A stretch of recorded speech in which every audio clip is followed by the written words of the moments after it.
Okay, cool. So yeah, today's speaker is Zach. He's a student with Professor Yuan and Liu.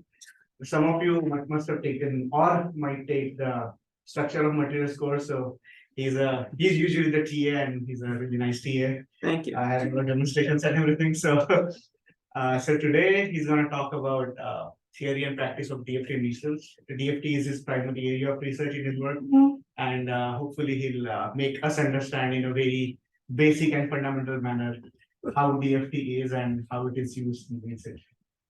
So I hope you enjoy it. Take it away. Thank you. So I'm, like you said, I'm Zach, and I'm here to talk about, try to give a broad understanding of DFT, both introducing the theory, which can be very mysterious if you haven't seen it before, but I'll try to summarize it quickly. But I'll also talk about the uses of DFT and just practically speaking, how do we run this theory? So as a show of hands, I'd like to help kind of cater my talk, because this is pretty informal, so feel free to interrupt with any questions. How many of you are most interested in learning the theory of DFT? Okay, a few hands. How many of you are more interested in like the practical side of how do we run this? How do we use it? Okay, a pretty even split. So I'll try to kind of cater to both, and please feel free to interrupt with any questions as we go. So for starters, the whole reason I'm here today is because it turns out that computational studies turns out pretty useful. So for a long time, how science was conducted is we just ran experiments, or more simply, made observations in the real world. So a very basic one is that if you put water on a countertop at room temperature, it's going to melt. So that's pretty basic. But at the end of the day, that's important to know. Like, so with theory, and again, more relying on empirical evidence, we can have an idea of why ice melts or under what conditions.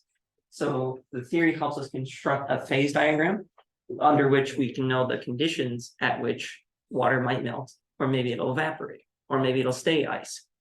Additionally, it turns out there's some more interesting properties about these transitions that you can understand with theory. But really what's happened, like maybe starting in like really the theory was developed in like the 1960s really. And as computers have been invented and progressed and we've gotten better and better technologies, we've been able to start adding a third pillar, which is computational stuff, which is using computers to simulate whatever we want. And instead of having to solve hard math problems with like elegant theories, we can just more or less apply brute force and just jam the simulation to get what we want. And so computation has really emerged as this sort of third pillar of scientific advancement. So my talk is going to be about DFT today, but for some perspective, I do want to mention that there is a very wide range of computational studies, and it's not just at the atomic level. So what I'm going to be focusing today is at the atomic level. So it's going to be very small systems where we can see individual atoms in very short times, usually like on the scale of femtoseconds or picoseconds. So very, very tiny. But by having these like really detailed systems, we can observe very challenging and very complex phenomena. As you work your way up the size and time scale, you can get into what's called classical methods, which is typically using, if you've heard of lamps or the Leonard-Jones potential, like anything like that, that lets you simulate larger systems at longer times at the expense of some accuracy. So that's actually pretty relevant to my research as well, but it's not the bread and butter. But you can go even higher. You can get into the mesoscale or even the macro scale, where you can have what's called the finite element method, where like, let's say you have like a motorcycle and you want to see how it'll break if it runs into a wall. You can like model that motorcycle as like a bunch of little subsections and you can like individually monitor the strain and the stress on those sections. So I do just want to emphasize computational methods are useful at all scales, not just the subatomic. Well, not just the atomic, but this is what I'll be focusing on today. So this might look kind of scary, but I would be remiss if I didn't introduce it. This is the bread and butter math behind DFT. What this is the many-body Schrodinger equation. So what we do, the first perhaps the most important part is we say that our system is made of electrons and nuclei. So that means we don't really care about protons versus neutrons. And I don't want to hear about quarks. All we care about, like all we're going to treat this is nuclei that have electrons around them. So what we do is, what the Schrodinger equation is, for those of you who don't know, all it is just measurement of the total energy of the system. So all this is, like, this looks really intimidating, but all this is just saying, I have some kinetic energy terms and I have some potential energy terms. Here, the kinetic energy is for the electrons and the nuclei, which is pretty easy to do. The potential energy terms, if these kind of coefficients look familiar, that's because this is just all it is the Coulombic interactions. So as we are all aware, electrons repel each other, and so do protons, but protons and electrons attract each other. So all this is saying is here's my repulsion from the electrons, here's my repulsion from the nuclei, and here is my attraction term from those cross interactions. So we throw all that in, and we can get the total energy. And then from there, you can solve for the wave function. Okay, great. But not really.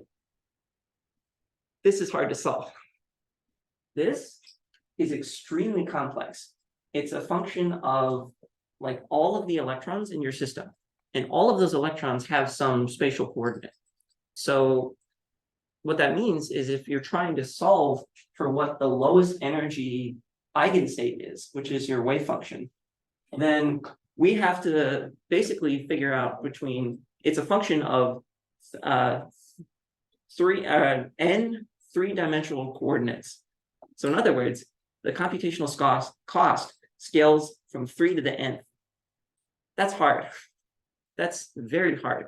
And not only that, but the more complex your system is, the extremely rapidly, exponentially, the cost increases. So it's not efficient to do it this way. Neither can we do it by hand, because this is just far too complex. So we need to make some simplifications. I'm going to be kind of talking about this in fairly broad detail, but please feel free to ask questions if you have any specific thoughts about individual points. So the first assumption that we're going to make is usually we're interested in solids or individual molecules. And what that lets us do is we're, for the time being, going to assume that the nuclei are fixed in position.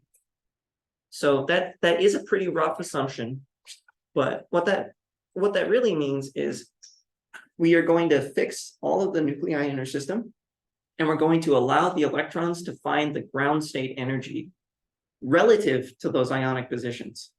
Eventually, later on, we'll be able to move those ions around.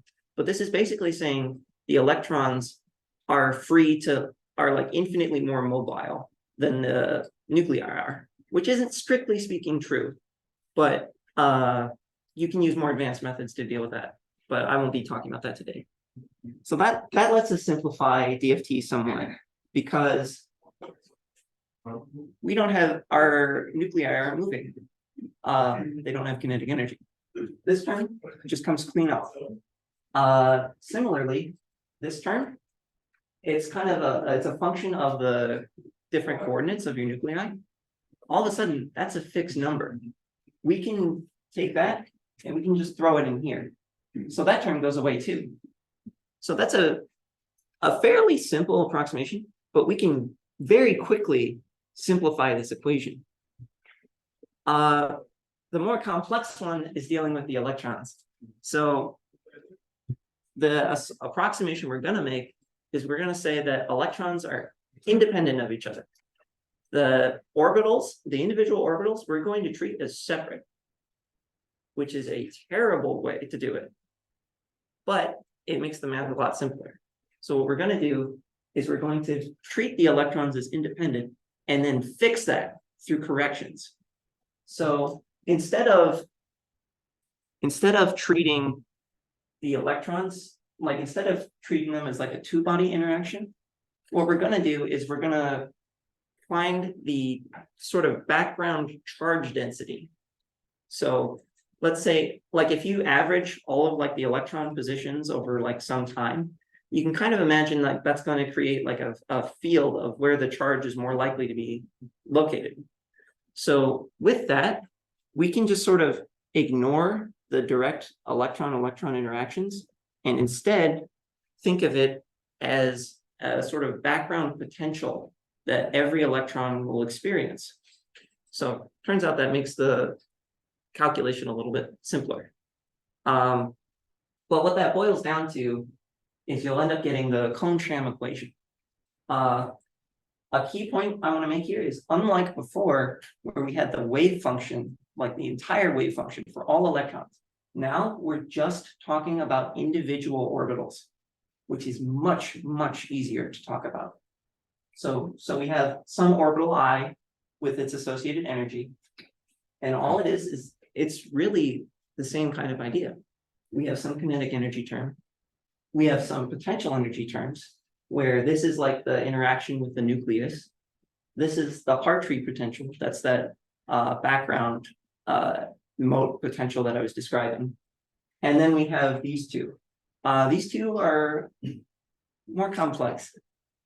This is like a correction term for a way that we incorporate the Pauli exclusion principle that prevents electrons from occupying the same state. There's more to it than saying it's a correction term, but it's a correction term. And then because we're theorists, we can cheat. So we can add correlation potential. And all that's saying is this is a potential that describes all the interactions and all the failures in our model, and we're going to throw it in there. We don't know what it looks like, but all the error we're going to throw in there, and that'll just magically fix our Kohn-Sham equation. So now we can actually solve for what the orbital is. Okay, so technically I haven't talked about DFT. I have a question. Okay, yeah. So I guess could you go back one slide? I mean,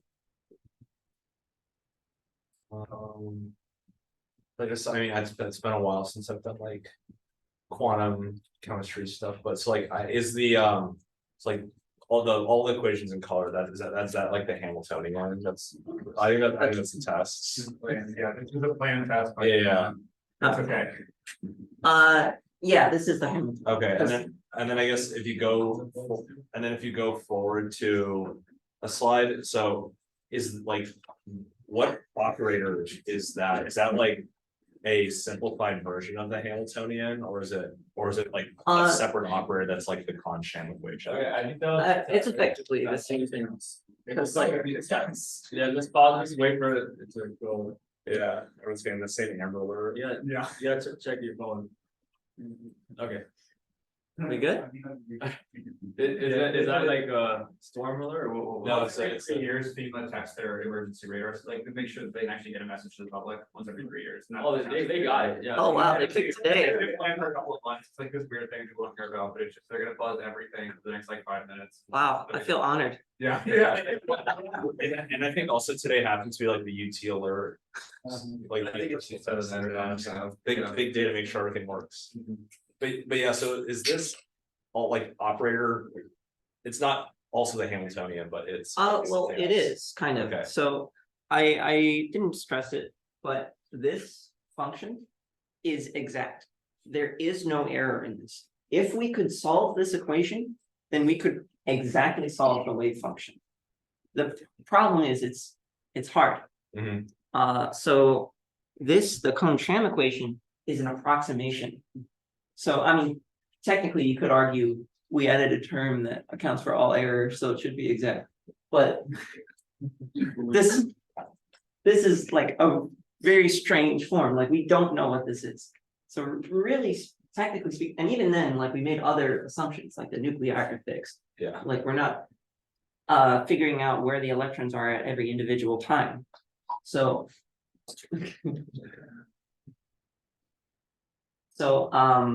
this is effectively the same thing. It is a Hamiltonian. It's just an approximation. Okay. One that turns out is much easier to solve. Okay, and then in terms of the like I guess like the wave function, which is psi in the previous slide and now it's phi in this. So like I guess you mentioned the difference. So does psi like kind of enumerate over like counting individual electrons, whereas the phi is enumerating over non-interacting orbitals, or Yeah, sort of. That's Okay. basically it. So Yeah. I didn't include it here for simplicity, but this is a function of every single electron coordinate, Okay, and technically speaking, every single nuclei coordinate as well. okay, So, like in terms of this has 2 times n inputs. yeah, Well, strictly speaking, it has 6 times n, because every coordinate is made up of 3 dimensions.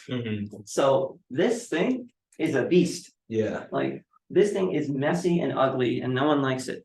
So instead, we're gonna reduce it to this, which it only has 3 inputs. So it's much nicer and much easier to deal with. So like I kind of summarized it, but I do want to stress this is for an individual electron orbital rather than the entire wave function as a whole. So we have to solve this equation for each orbital separately. But that's great because these are much easier problems. It's a lot easier to solve a lot of easy problems than one giant hard problem. okay, yeah, that makes sense. So when you mean the 3 inputs, as in just like the spatial coordinates of an individual electron orbital? Exactly. Okay, that makes sense. Okay, perfect, yeah, thank you. You're welcome. Okay, so all of this is a buildup to the big realization made in density functional theory. So I forget exactly what the theorem is called. It's Hawk something theorem. But what these guys realized is that with the formulation of the Shring equation that I showed before, the electron, the total energy is only a functional of this charge density. It's not a functional of all the individual electron coordinates anymore. All it is just a function of this sort of background charge that describes this like time averaged distribution of where the electrons are. So I want to stress that instead of having this guy that's dependent on all of the electron coordinates, we just have one. We only care about one field, which means we've reduced the problem from being 3 n variables to being 3. That's vital for all of DFT. Like without this, we wouldn't really be able to simulate even the most basic systems. So this is it turns out this is actually proven if you make these approximations. So we don't have to worry about any assumptions at this step. So this is a really important finding. So to kind of more formally show what the Hamiltonian becomes, or what the total energy is, it's this ugly thing. But thankfully, we don't have to do it ourselves directly. The computer can take care of it for us. People have already built the simulations that can evaluate this value, But all it is we have this external potential that's related to the nuclei interaction. So that's just describing the positive attraction between the nuclei and the electrons. We have this kinetic energy term that's for the electrons only. We have this Hartree energy term that describes like the electron propulsion. and we have this exchange correlation energy. This is the same thing as, this is basically accounting for these two terms. And this value isn't known. Like, people do not know exactly what form that takes. So what people have done is they've built models to try to approximate what that is. So if you ever hear someone running around saying, we use the PBE functional, or the RPBE functional, or the local density approximation, that's just describing this exact same problem. So you might want to treat it differently depending on what system you have, but that's all it is. Like, sometimes it's kind of, I've always found it a little mysterious when people said what functional they were using. All it is that guy. So there's no need to fret about exactly what it looks like, because it turns out you can kind of get away with pretty simple models in most cases. Is it unknown because we just haven't found a solution, or is it unknown because the solution's forbidden? I think strictly speaking, it's because it's unknown rather than being forbidden necessarily. So that gets back to this guy. So this, remember, this is like fixing an error in our assumptions. So what we're trying to do by having that functional is we're effectively saying, from here, what have we missed? And inherent in that is the assumption that we're treating the electron, the sort of interacting electrons, as a charge density rather than individual electrons. So I believe, strictly speaking, it's because it's not known, but it could exist. I think it's not necessarily determined based on like the uncertainty principle or something like that, that the exact form does not exist. If that makes sense. Yeah. Okay, sorry. I'm happy to like talk more about the theory a little bit later, but I do want to kind of move on to talk about some of the other stuff. Okay, so that's all great. We have we know what density functional theory is now. How do we solve it? So I've kind of summarized some of the important equations here. So we have some potential term, like we have a simplified version of the Quantum equation. We have this hard-free potential, which is related to the electron density. We have this exchange correlation potential, and we have the electron density, which is, like we know from quantum mechanics, is just the square of the orbital. So, well, that seems doable. But if you like really take a close look at what this means, that means we need the potentials to solve for the orbitals, according to the top guy. We need the orbitals to solve for the charge density, according to this bottom equation. And we need the charge density to solve for the potentials, according to these two. So that's a circular problem. We can't just figure out, it's not like a three equations, three unknowns thing where you can determine it precisely. There isn't a clear way because they're all dependent on each other. So what you have to do is what's called a self-consistent calculation, where I have the very crude algorithm for DFT on the slide. So what people do is they start with a guess and they try to numerically determine the solution.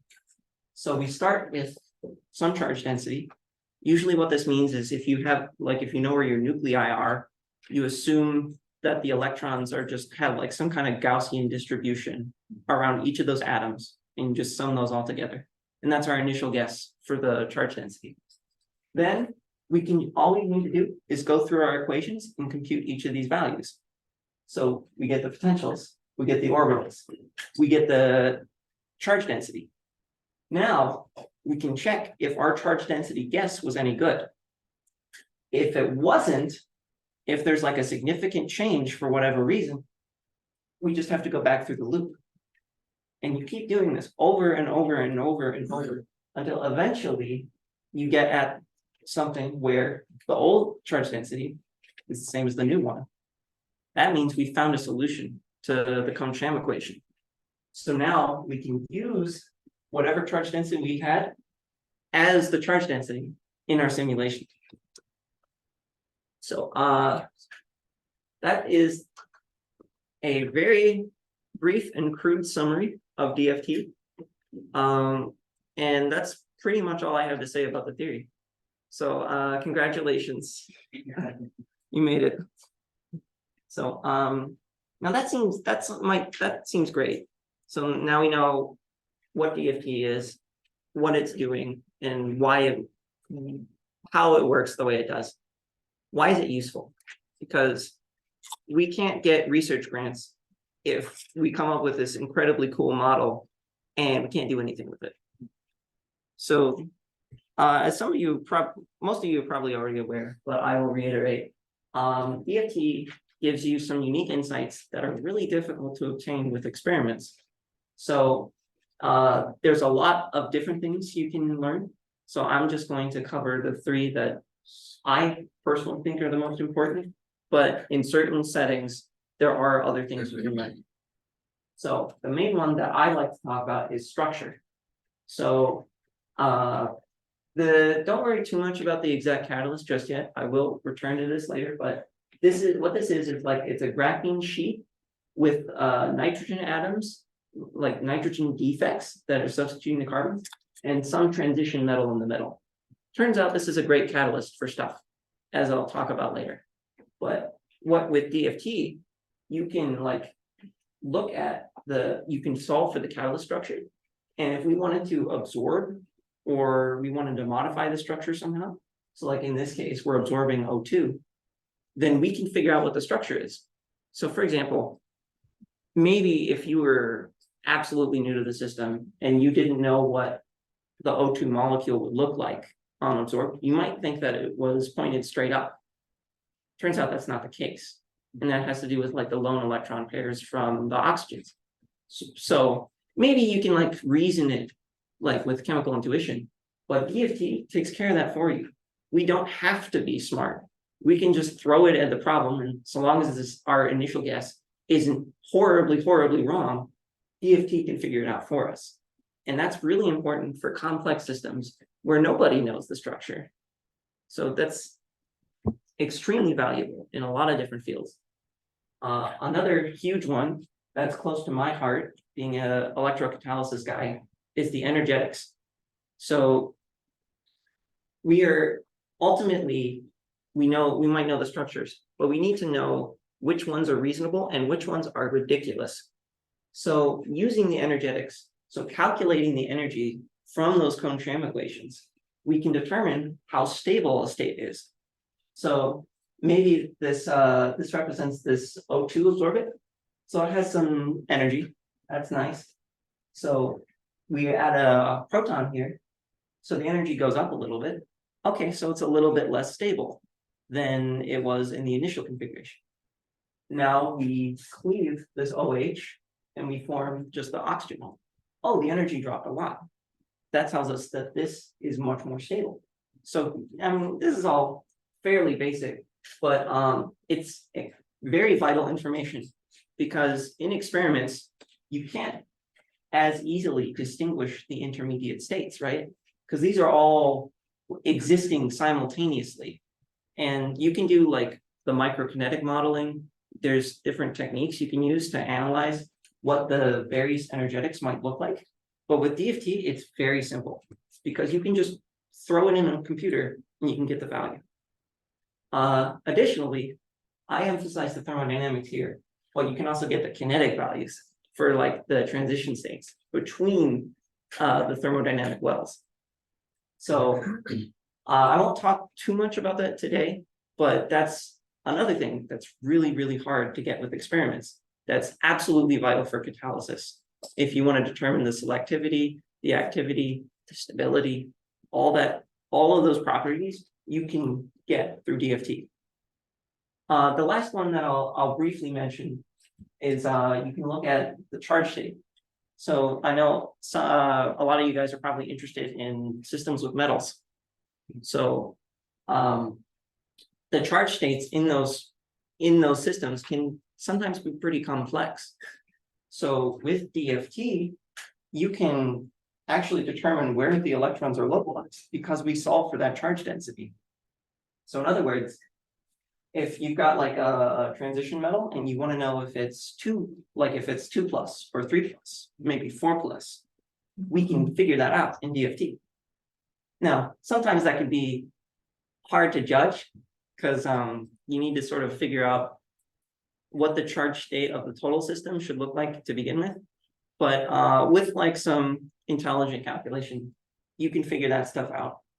So computation gives you a whole nother way of attacking these problems that are often very challenging for experiments.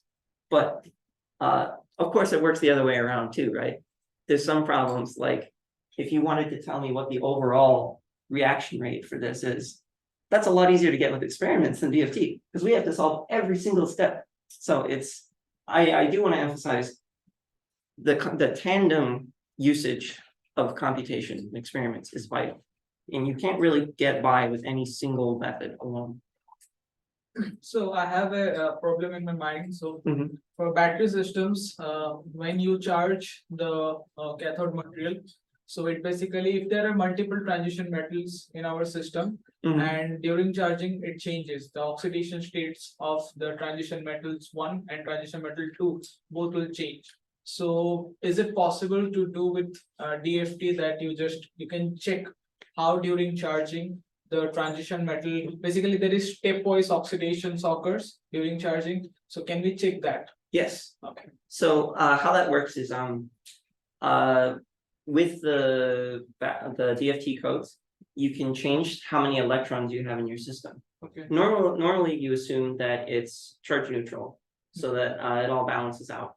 But what you can do in your case is you can artificially set there to be fewer electrons. Okay. And with DFT, so let's say you're like missing 1 electron from your system. DFT will know whether it should go to element A or if it should go to element B. Okay. And you can keep doing that for different charge states to figure out the exactly like where that charge should go. So it can also say about mixed oxidation. For example, there are 2 atoms of a certain transition metals and one is oxidized and another is not oxidized. Like one is in +3 oxidation and another is +2 oxidation. Mhm. So DFT can predict that, yes, this is also happening. Yes. Okay, that's good. Yeah. So now there are some like technical challenges, as there always are. So I won't go into it in too much detail, but DFT requires that a system is charge neutral.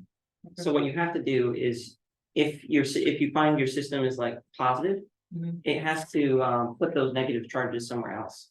So usually what the most common assumption is you'll just sort of distribute all like a bunch of little negative charges throughout the entire cell. Now that in this case, like it's all quite uniform, so it won't really affect things much. But it does mean like if you want to calculate certain energies, for example, that might require a little bit more tuning. So there can be some complications. Okay. But in general, what you're talking about can definitely be done. Okay. Okay. And how big is the system usually? Like how many atoms? Okay, that's a great question. So let me go all the way back to here. Usually when we're talking about DFT, in all these cases, we're limited by how much computational power we have. So even if the people from 30 years ago had all the methods and all the techniques that we had today, they still wouldn't be able to run the simulations we can, just because their computers weren't as good.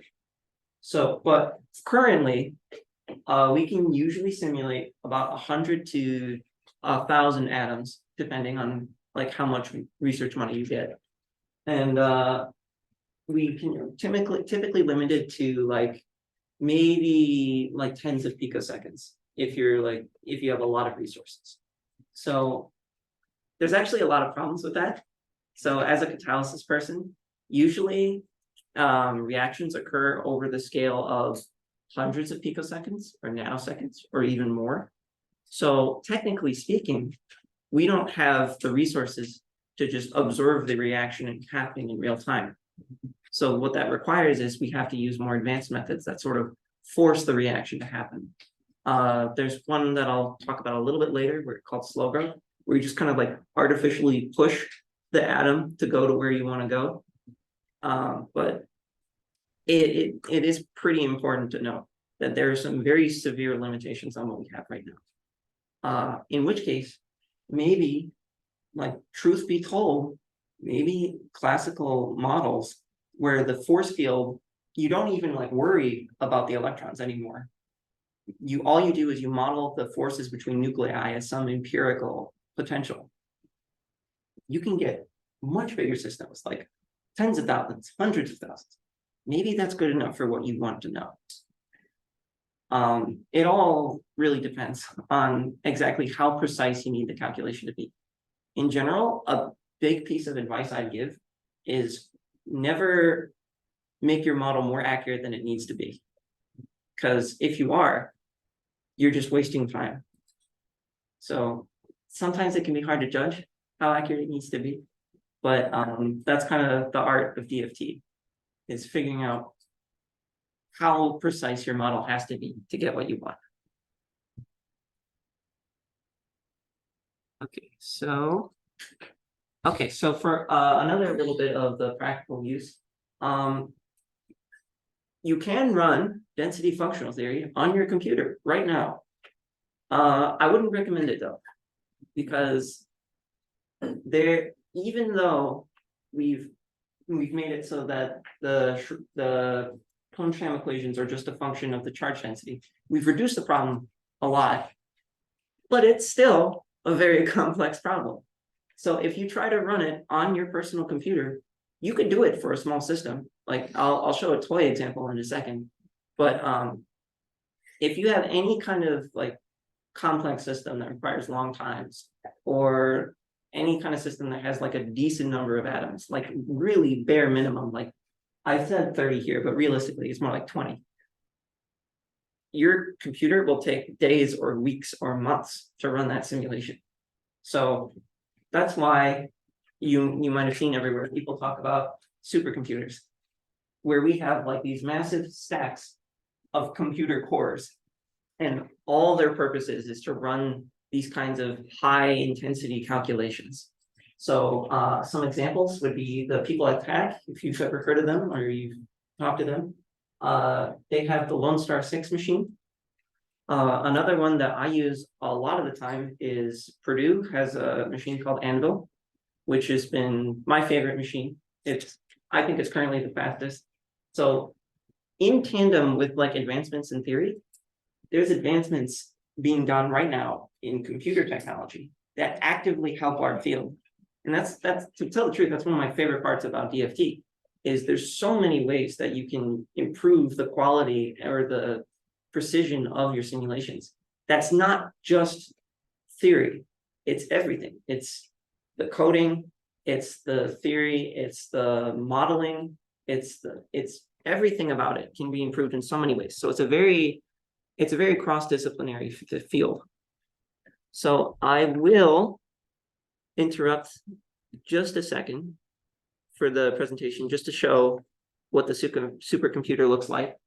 So how many of you have logged onto a supercomputer before? Oh, okay, so I'm preaching to the choir then. But in any case, what you'll have is something that usually looks like this. You'll have some bash terminal, and you can log in through SSH after you set up an account, and you'll get something that looks like this. So never mind the penguins. I've created a very, very basic simulation here. So if I've already run it, but it's got some input files, it's got some output files. I'm happy to talk about this if you're interested, but for the sake of brevity, I'm going to ignore that for now. But what we can do is I've made a very basic water simulation. So it looks like this. So I've got a water molecule. It's in a box. It's pretty lonely. But what you might notice, particularly from this slide, is something looks a little weird about it. Like we kind of know what water should look like. I think that's under debate, but we have a pretty good idea what it should look like. That doesn't quite look right. If I made it so that the angle between them is closer to like 60 degrees, like this hydrogen, oxygen, hydrogen. Okay, so intuitively, we know that that's probably unstable. That's going to be pretty high in energy. Turns out that's correct. So, I mean, we all know what it should look like, but we can use DFT to do it instead. So if I run this very, very short and simple simulation, it fixes itself. So I do want to stress a little bit, How much did that cost? like nothing. It was actually slower to run it on the supercomputer It's like weight or something. because it's like a parallel calculation. So the different cores have to communicate with each other, Okay. and that communication time is slower than just doing it. So Okay. imagine like 50 people trying to solve an arithmetic equation, and they all have to check with each other to make sure it's correct. Okay. It's just faster to use one, Okay. but for the sake of showing it off, I've done it here. So, so this is my initial configuration. If I advance the simulation one step, okay, it looks better, but wait a minute.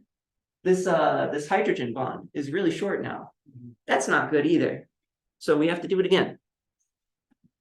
Okay, maybe it's a little bit better now, but still, it could probably be better. And you just keep going, and you just keep going, and eventually, it finds this structure that's good. So, and I do want to reiterate, this methodology, in principle, can be applied to whatever structure you want. There are always going to be limitations. Maybe your model isn't accurate, or maybe your initial structure was so bad that the system explodes. For example, if I put the hydrogens right on top of the oxygen, like really, really, really close, then they just break apart. So there is some, you still have to put some intelligent thought into it, but it's surprisingly forgiving. But So all those intermediate steps, are those the cases you were mentioning in the? close. So this is something that I probably should have made a slide for, but I didn't. What this is doing is this is called relaxation. So it's solving for exactly what the spatial coordinates of the ions should be. The procedure I was describing before, you might remember, I actually said the ions were fixed, right? So, but that's not what's happening here. So what we're instead doing is every single DFT step, we are minimizing the electron functions. So we figure out what it is. And from there, since we know the energy, we can calculate the force because it's just the derivative of the energy. So using that force, we know, roughly speaking, how to change our system to minimize the energy because we are in an unstable configuration. So what we're going to do is once we have those forces, we're going to move the atoms a little bit along that force. And now we're going to redo everything. We're going to start with an initial guess for the electrons. And we're going to iterate over and over and over, calculate the force again. And then we're going to do it again and over and over. So technically speaking, in DFT, usually you have two loops. One is solving the charge density, and one is solving the ionic distribution. And then once the charge density is happy and the ionic forces are happy, then we've arrived at convergence. At that one step. Yeah. Then you move to the next. Yeah. Okay. So that's part of the reason why it can be so expensive. This only took like 20 MD steps, even with a really unstable structure. A lot of the times it's more complicated than that.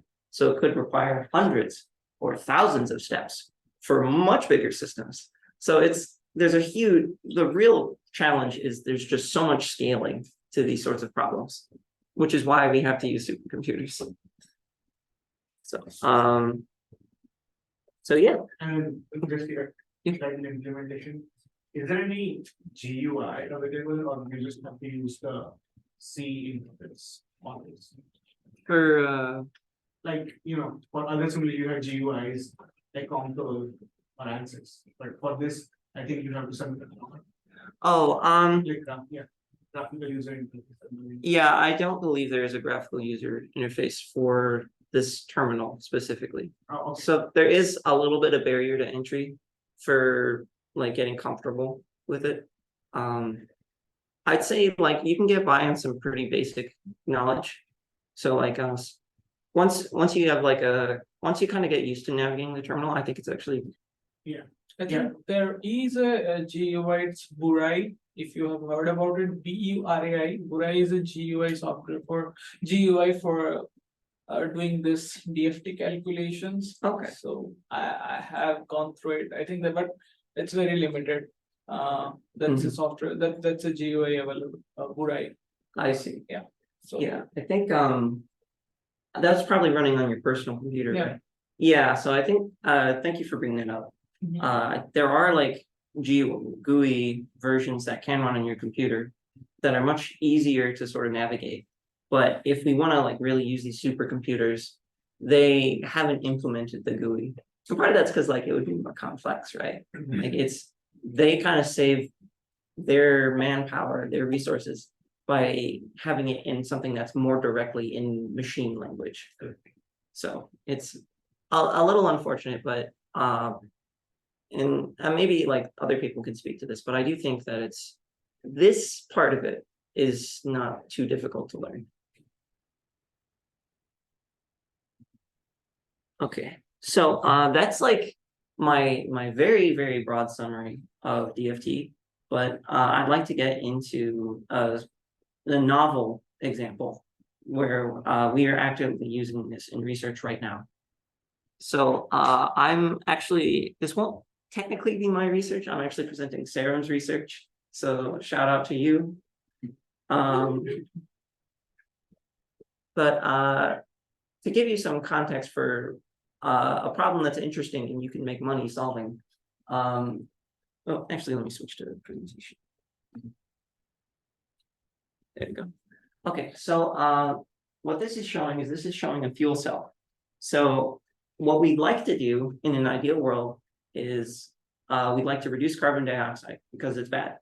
And alternatively, what we need to do that is we need to find alternative fuels, like everyone knows.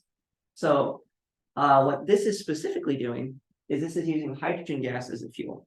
So this side is specifically showing splitting the hydrogen gas, turning that into protons that are then shuttled through some membrane into the cathode, where these protons will combine with oxygen gas and it'll come out as water.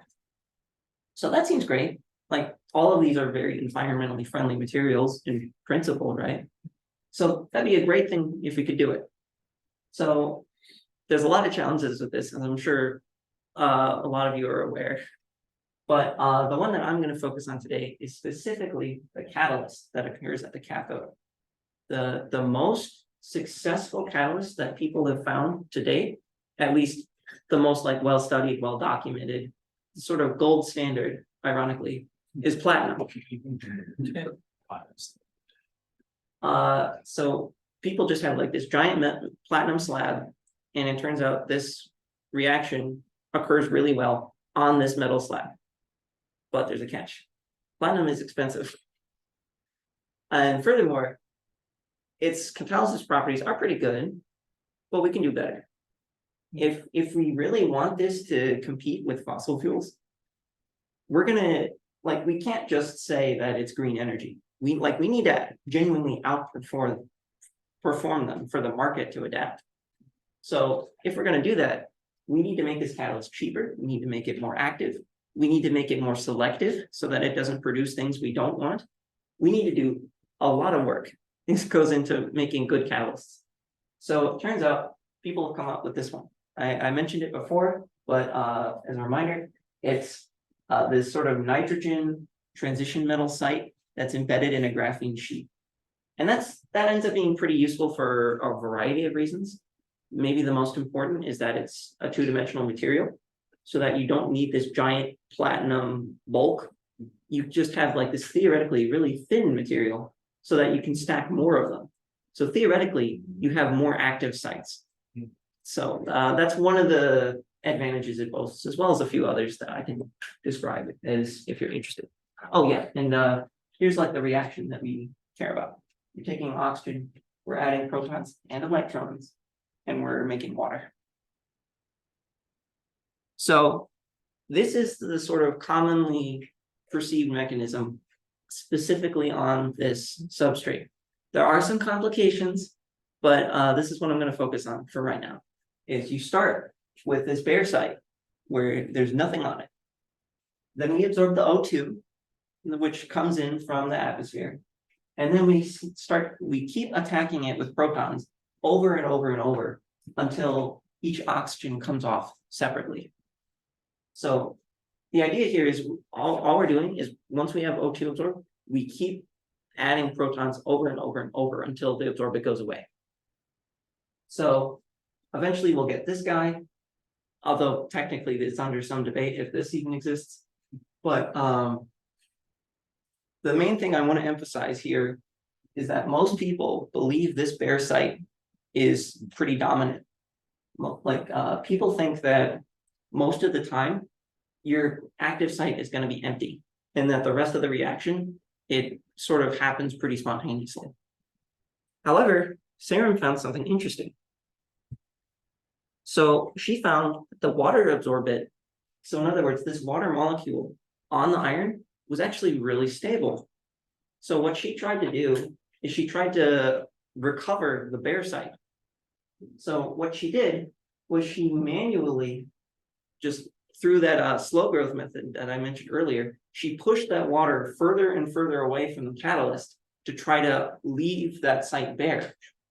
However, what she found after doing that is that another water came and took its place. And this happened spontaneously.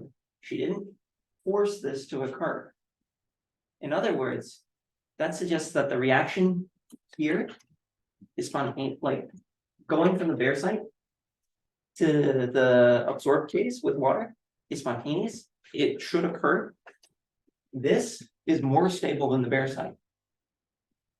In other words, people's understanding of the mechanism is wrong.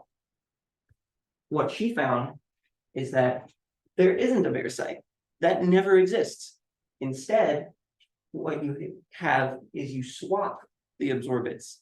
So the water will come off and then it'll get replaced by oxygen. So we've effectively skipped a step.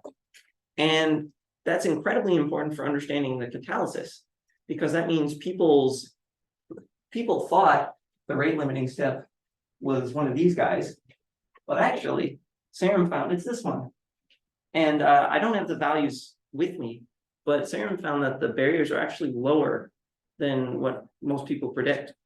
So in other words, the catalysis is actually better, which is an incredibly important finding if we want to engineer better catalysts, if we want to make the better design, all that good stuff.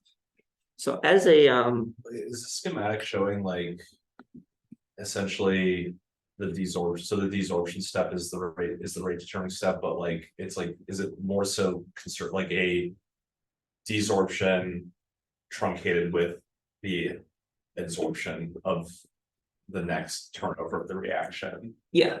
Yeah, oh, wow. Yeah. Sam has I don't have the picture with me, but it really does kind of occur similar in a sort of similar picture as this, where if you replace this with O2, like they just kind of, you know, in like Indiana Jones when he's got like the skull and he swaps it for the bag of dirt, it kind of occurs like that.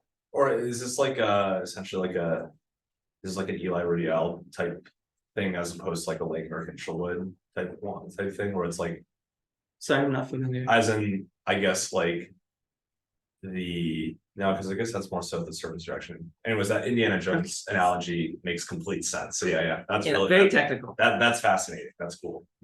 Thank you. So as a another quick demonstration, because I showed you guys a kind of very crude toy example, I would like to show you what Sarum did, just to like emphasize that this is something that we can genuinely do. So if I start the simulation, it'll look like this. So here we've got our timescale. Turns out, I think this ran for like 6.5 picoseconds, was it? Yeah, so it's pretty long in terms of DFT. Well, we can see our atoms are moving. We can see the waters kind of like the bonds vibrating. We can see them rotating. We can see the graphene sheet isn't perfectly flat, like it's oscillating a little bit. We can see the iron is popped out a little bit. And the key thing I want to point out is in this slide, this one, I show the primary water is bound to the iron side. And I apologize, it might be a little hard to see, but initially this water is absorbed. So as the simulation progresses, eventually, remember, this is something Serum had to force the system to do. Eventually, we're pushing it away. That bond is gone. So the water is no longer absorbed. However, as we go further, it takes a little while, but eventually, right about here, I think it was, yeah. So you might be able to see this green one forms the bond. So we can see in real time that the water absorption occurs spontaneously. It doesn't have to, we don't have to force it. This is something that occurs without any intervention at all. So it's not perfect proof, but it's pretty good proof that that bare site doesn't like to exist. It would much rather have a water absorbed on it. So just something that's really neat to be able to see happen physically, because I think this is one of the big reasons I'm a DFT person and not an experimentalist, is I always found it kind of hard to really appreciate what's happening in experiments because you can't really see anything. We can do that here. Like we can actually see what's occurring. And that's something that I really enjoy. I have a question. Yeah. Yeah. Mentioned, you have to force the individual to there. Why that's the case? Any difference between the red oxygen and the blue? Oh, yeah, sorry, I didn't really explain it. Chemically, whoops. Sorry about that, I'm not sure what I did. Chemically, the waters are all the same. So I just highlighted them in different colors to emphasize that which ones were which. Yeah. When I say that she had to force it, if she hadn't done that, then the water absorbent would just stay and nothing would really change. So, I mean, we could simulate that. That is actually, I don't want to, it might sound trivial, but it's actually important to say that it stays the same because that indicates the absorbent is stable. If we can run like long MD or long simulations and nothing changes, that tells us our system is pretty well equilibrated. So that's why it's important that by forcing that, we're effectively driving the energy uphill and forcing it to be in an unstable state. So previously, we thought this might be stable. We thought that the bare site could be a local energy minimum, and it is, but it's not as stable as we thought. So that's like the fact that this other water comes and it bonds suggests that the kinetic barrier for absorbing the water is actually really low. Otherwise, we'd have to force it to occur. So that's sort of the novelty of this finding is, and also a little window into how to interpret your simulation, even on a qualitative level rather than a quantitative. So yeah, good question. I do have another question. Yeah. These reactions are typically done like in acidic or alkaline environment. So do you tune like the amount of protons or hydroxides to like kind of simulate these environments? This is a very good question. Yeah, you do. So typically, in this case, I believe there aren't any extra protons in the solution. So technically speaking, this is including a neutral electrolyte. Right. But if we wanted to, oops, not that. If we wanted to simulate, let's say one of these other steps, like when we're attacking it with a proton, for example, then we have to have that extra proton. But there's a problem, right? Because our simulation cell we only have like maybe a couple hundred atoms. So if we're absorbing the proton, technically speaking, we go from having one extra proton to having none. Yeah. So the pH changes. And that's something that I don't really know if we have a solution to that yet. I think people have tried to demonstrate that it doesn't really change much. Okay. There's some like implicit things that happen. So for example, experimentally, what you're doing is you have an applied potential where that sort of helps drive the reaction forward. And that's related to the pH of the solution as well. So there's like some kind of background things that you have to influence the reaction. And I do want to emphasize, I don't think it changes the mechanism of the oxygen reduction reaction too much. But for example, if you're studying the hydrogen evolution reaction, which is taking the hydrogens from water and making hydrogen gas, that one's very dependent on the pH. Like the entire mechanism changes. And there's a lot of changes that can happen with pH. So for example, in basic solution on platinum, you can have cations that are in the interface. Right. That's something that the Dr. Rosesco's group has done some research on. So there's a lot of really tough computational challenges that arise pretty quickly when you want to think about the pH. So that's a very good point, and I'm glad you brought it up. Yeah, we've modeled changes in electrolyte pH by essentially, like Zach said, with your like applied background potentials. So it's like shifting basically, 59 millivolts per pH unit change along that scale. And so essentially, like we've modeled it by like artificially charging the surface with like an applied background, potential to model from acid to base. I find that interesting because I agree that probably that's like the best way to kind of simulate these environments. Because I was also thinking, I have a friend in my group, she's doing ORR but in alkaline medium. So I was also like thinking, okay, do hydroxide ions can also like absorb those metals. So yeah, I know that you can change the properties of the surface to emulate or simulate the alkaline acidic environment. But what about like additional species that could also interact with the metal? That's exactly right. That's a really huge component. Unfortunately, we sort of made a trade-off with computation. So sure, we have a very precise system, but now if we change anything at all about the reaction, the experimental side, we have to like completely uproot everything we know and study something else. So that's actually an interesting tidbit.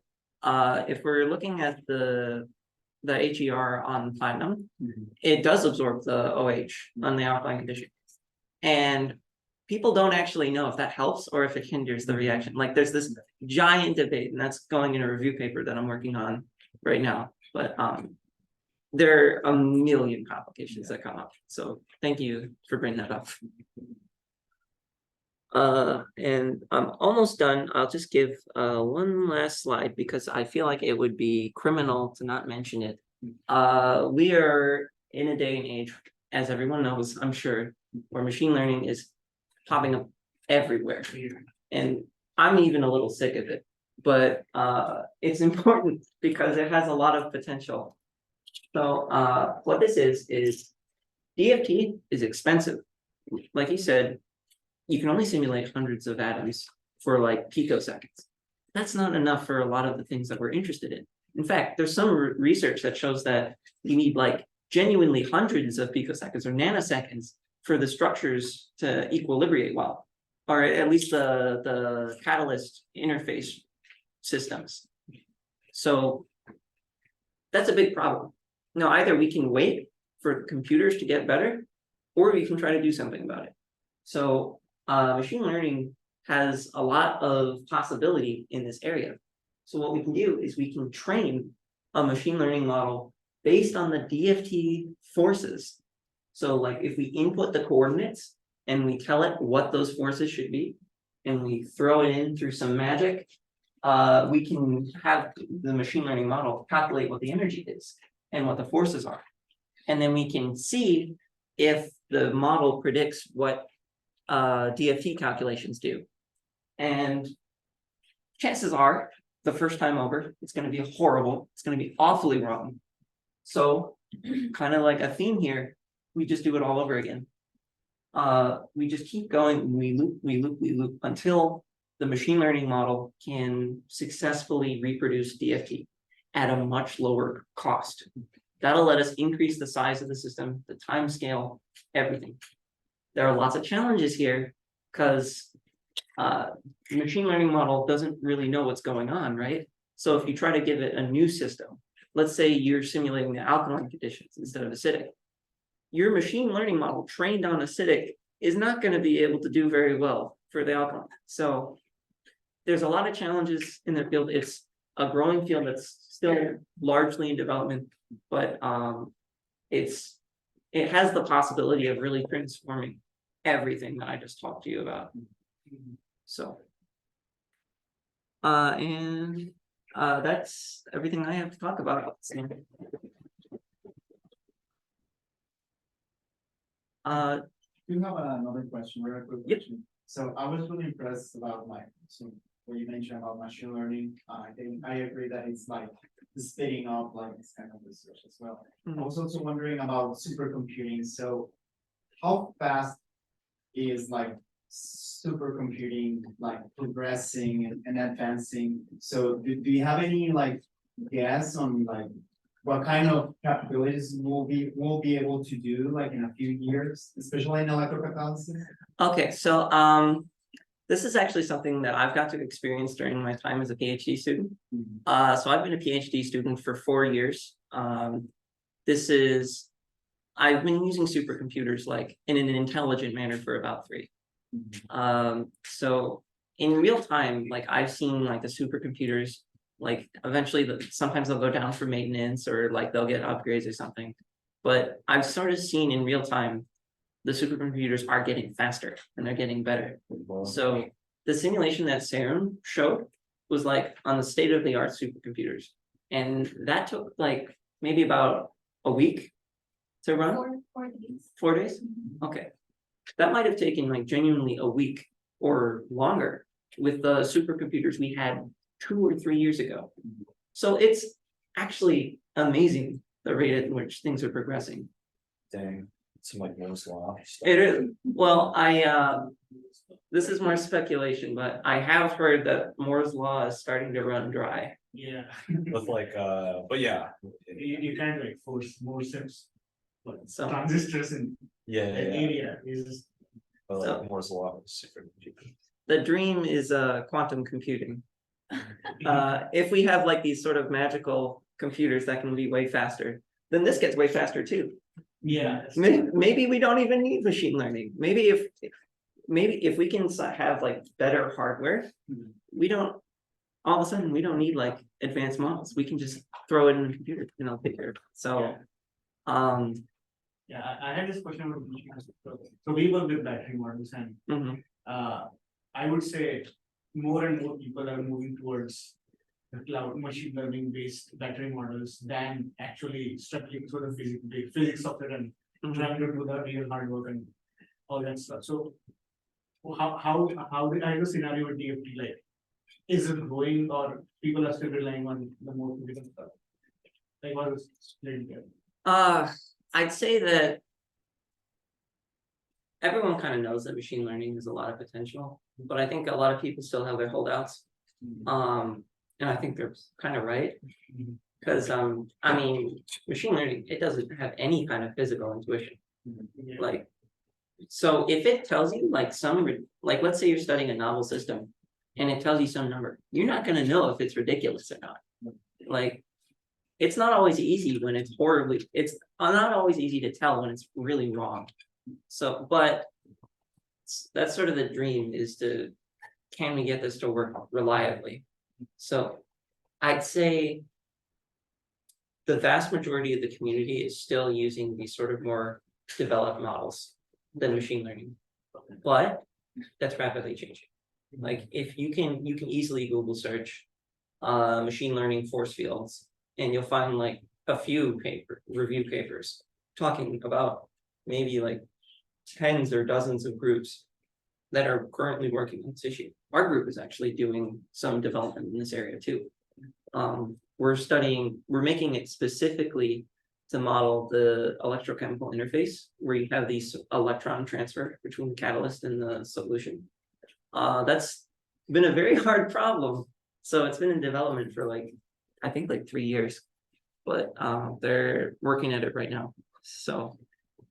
I have a question on, you mentioned like, I don't know, your group specifically, uses DFT to understand transition states, but like, I know, at least my understanding of DFT is like, when you, for example, when you plot up that reaction coordinate diagram, that's like, thermodynamic calculations of like each adsorbate state. So like, and I think like, unless I'm mistaken, like DFT calculations are like thermodynamic calculations of like letting the structure relax, but like how do you get a kinetic conclusion from a thermodynamic calculation once it like relaxes? That's a very, very good point. You have to do what's called constrained molecular dynamics. So I didn't really touch on it, but kind of like in the same way that you can calculate the forces to know how your system wants to relax, you can use what's called molecular dynamics algorithms to help propagate your system, which is actually what that water simulation with Selfconsistent was doing. So that lets you not only explore like the ground state, that lets you include like thermal contributions. Because normally in the ground state, you're at 0 Kelvin, right? Yeah. So by running MD, we can allow the system to sort of explore the energy landscape in slightly unfavorable ways. But that's not nearly enough to drive the reaction. So what we have to do with this constrained MD approach is we have to somehow force the structure to explore these other regions. There's a lot of different methods for doing this. The easiest to understand is slow growth, where you just manually, you have this constraint. So let's say for the water example, you define the bond between the water that's absorbed and the iron site, and you know the distance, and you manually force it to increase a tiny little amount every MD step. Okay. And in that manner, eventually it'll come clean off. Now it'll keep going and going. So there's some like, you have to be kind of intelligent about it. But that's a very basic way to sort of practically sample the transition state. There might be some errors with it though. Like if you propagate it too quickly, it can explode, or a million other things can go wrong. So there's a lot of finesse there. Okay, so in other words, like the slow growth idea is, you know, with DFT, if you start off with making a guess and then you allow the system to basically like calculate itself until it stabilizes, like the slow growth is like you start with a guess of like maybe the transition state looks like this, and then you like propagate along that. Actually, you usually start from the initial state. Okay. Yeah, sorry, I didn't explain that well. You usually start from the initial state, and then you propagate it towards where the transition state would be. I see. Okay. So in that way, you're able to sort of, because if you try to like guess what the transition state was, that's often really, really hard. And that's not going to be very obvious. So instead, like you start from what you do know, you relax the system, you find the energy minimum, you start from there, and then you start sort of drive the reaction forward.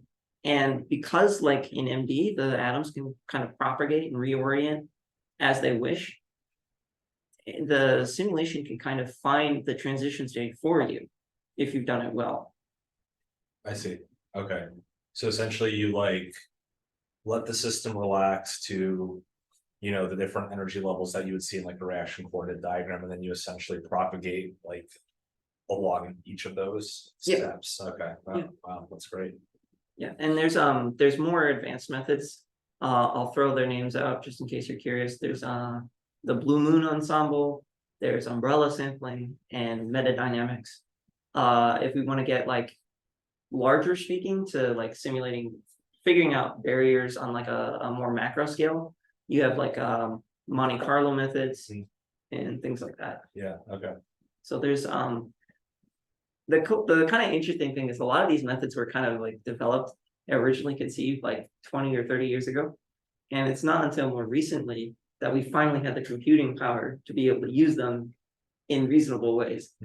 So Yeah, and then I guess the other one is it was like pretty early on, but like the exchange correlation functional that you said is like unknown. So is that like, you know, you mentioned like that's like kind of, you start with like those like three terms of the equation that are like derived from like, you know, some like first principles physics type thing. Is the exchange correlation functional, is that like specifically looking at like things that those equations don't account for, like different like pairwise interactions, or is it just like whatever else type of thing?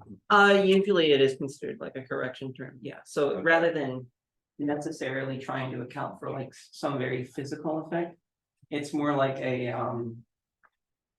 something that's like in just kind of like found to be useful. I don't actually know exactly how people come up with the exchange correlation functions. A good place to start is what's called the local density approximation. I don't actually remember off the top of my head the full details, but that's a good place to start if you want to. Okay. Is the exchange, I guess like the exchange correlation functional, like it's something that's used, but it's like physically it's like unknown what it is. Is it just like a term that is placed into this equation? Is it just like such that like the total energy of the system ends up being like conserved or something? Yeah, it really is just Yeah. to like correct, like if you could run DFT without any functional, it's gonna be horribly wrong. So Okay. there is some like, it's the kind of thing where it's like, people don't know what the exact form is, but we have a pretty good idea of what it might look like. It's like maybe the best way to describe it is like seeing a silhouette. So you don't know exactly what it is, but maybe you can tell from the outline, like the features, like what it should look like. And especially like how that should affect the end result. So that's sort of where we're at with I see. right now. Okay, cool. Yeah, that's great. I also have two questions. Yeah. I guess I'll start from the specific one. So Mhm. I'm an experimentalist. I'm just curious, like, how come people didn't realize like the water, like with solid ion, like before, like why? So from an experimental perspective, there's a lot of challenges to being able to tell it, right? So like you can't like zoom in real close and see that the water is absorbed on the catalyst for most of the time. So I think what they do is they have to do some like some certain spectroscopic techniques to try to tell what the dominant absorbents are. But there's a lot of complications with that. Because like sometimes the vibrational modes can align like very closely together so that the peaks are very indistinguishable. Additionally, it's not like we can maybe a good example would be like we can't use a lot of other techniques, like you can't use like isotopes very well because it's water. We can't, so there's a lot of challenges with determining exactly. And at the same time, to emphasize, except for this one, apparently, all of these states in experiments exist simultaneously. So determining like the proportion of that is kind of hard. So I think that's why what people have done is they've used like these spectroscopic techniques.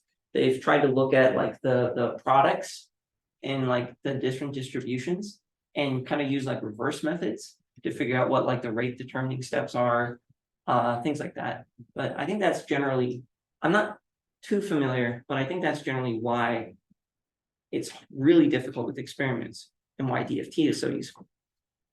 So my second question is like, how do you validate the results? I understand like it's hard to like realize like those numerical results from an experimental point of view.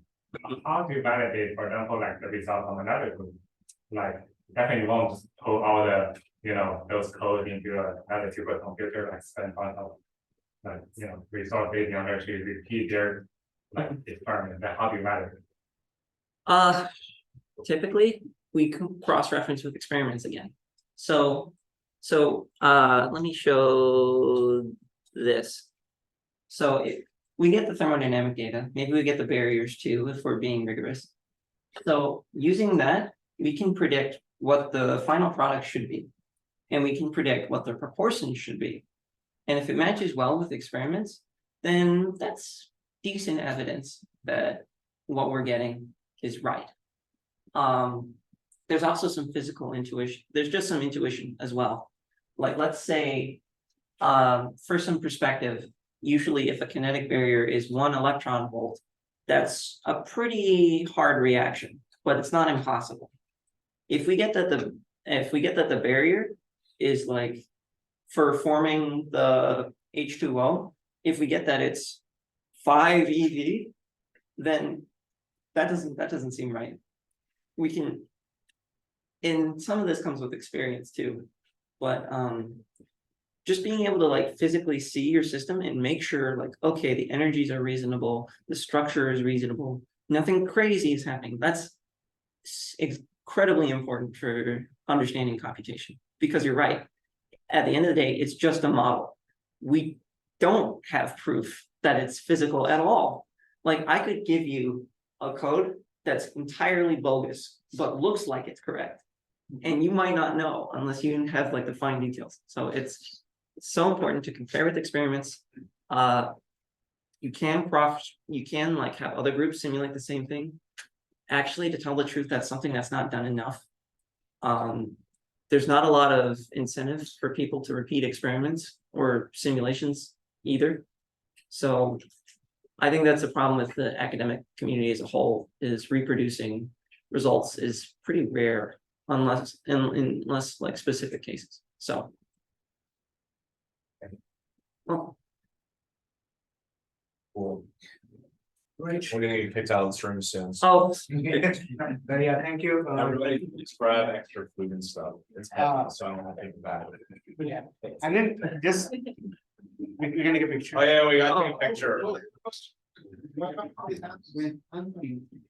Should we maybe wait until next time? I mean, I took pictures from the presentation, but I don't know if it's meaningful from like the last picture. Okay. Yeah. I mean, we could just take one and then have it. Because like, I think Okay, it would be what? nice if, yeah, probably. Alright. Yeah, Let's just do one today. Let's take a picture. Yeah, Alright, what let's, I would. should we like gather around, take a photo? I think we can be right next to this.